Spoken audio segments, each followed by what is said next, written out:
જય શ્રી કૃષ્ણ મિત્રો, શું તમને ઉપવાસમાં કૂકીઝ કે નાનખટાઈ ખાવાનું મન થાય છે? તો આજે આપણે ઘરમાં જ રહેલી સામગ્રીમાંથી ફરાળી નાનખટાઈ બનાવીશું. આપણે બેકિંગ સોડા, બેકિંગ પાવડર કે ઓવનનો ઉપયોગ નથી કરવાના. આજે આપણે ઘરમાં રહેલી કઢાઈમાં જ નાનખટાઈ બનાવીશું, જે દરેક જણ ઘરે બનાવી શકે છે અને એની મજા ઉપવાસમાં માણી શકે છે. તો આપણે બનાવવાની શરૂઆત કરીએ. આ એક કઢાઈ લીધી છે. કઢાઈમાં મીઠું ઉમેરી અને એને 10 મિનિટ માટે પ્રીહીટ કરવા મૂકી દીધી છે. ફરાળી નાનખટાઈ બનાવવા માટે આપણે અડધો કપ દળેલી ખાંડ લઈશું. અડધો કપ આપણે રૂમ ટેમ્પરેચર વાળું ઘી લેવાનું છે. હવે આપણે વિસ્કરની મદદથી એને બરાબર એકદમ ક્રીમી ટેક્સચર ના થાય ત્યાં મિક્સ કરીશું. હવે આપણે થોડો થોડો કરીને ફરાળી લોટ ઉમેરીશું, અડધો બાઉલ અંદર. જો તમને મારી ફરાળી નાનખટાઈ બનાવવાની રીત ગમે તો તમે મને કોમેન્ટ જરૂર કરજો અને તમારા મિત્રો અને પરિવાર સાથે શેર જરૂર કરજો. કોમેન્ટમાં જય શ્રી રામ જરૂર લખો. તમે ચેનલ પર નવા હોય અને તમે ભાવનાસ કિચનને સબસ્ક્રાઇબ ના કરી હોય તો જરૂર કરી દેજો. આ રીતે આપણે એક જ દિશામાં હલાવી અને એનું બેટર તૈયાર કરીશું. હજુ આપણું મિશ્રણ ઢીલું છે તો થોડું આપણે લોટ ઉમેરીશું. થોડો લોટ ઉમેરી અને મિશ્રણ તૈયાર કરીશું. અને આપણે એને હાથેથી મિક્સ નહીં કરીએ, કોઈ ચમચાની મદદથી મિક્સ કરીશું, નહીં તો હાથની ગરમીથી આપણું મિશ્રણ પીગળી શકે છે. એટલા માટે સમારેલી બદામ ઉમેરીશું. ફ્લેવર માટે આપણે ઇલાયચી પાવડર ઉમેરીશું. હવે આપણે બરાબર બધું મિક્સ કરી લઈશું.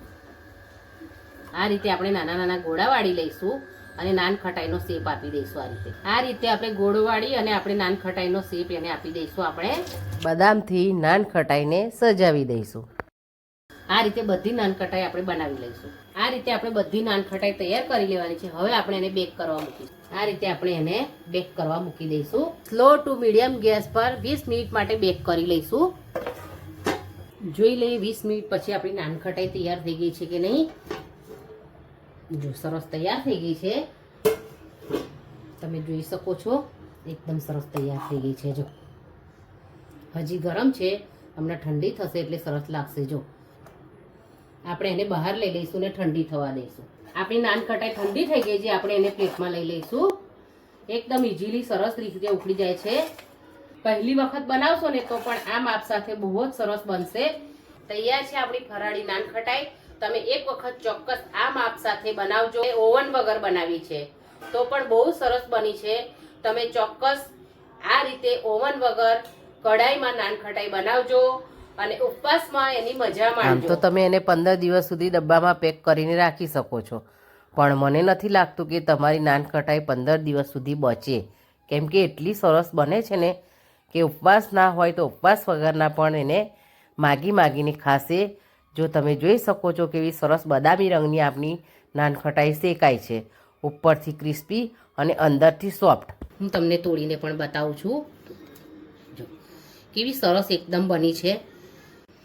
આટલા માપ સાથે અડધો બાઉલ ઘી, અડધો બાઉલ દળેલી ખાંડ અને અડધો બાઉલ ફરાળી લોટ લીધો હતો. એ માપ સાથે મારી આ સાઈઝની 8 નાનખટાઈ બનીને તૈયાર થઈ છે. તમે આ રીતે માપ લઈને બનાવશો તો તમારી નાનખટાઈ પણ ખૂબ જ સરસ બનશે.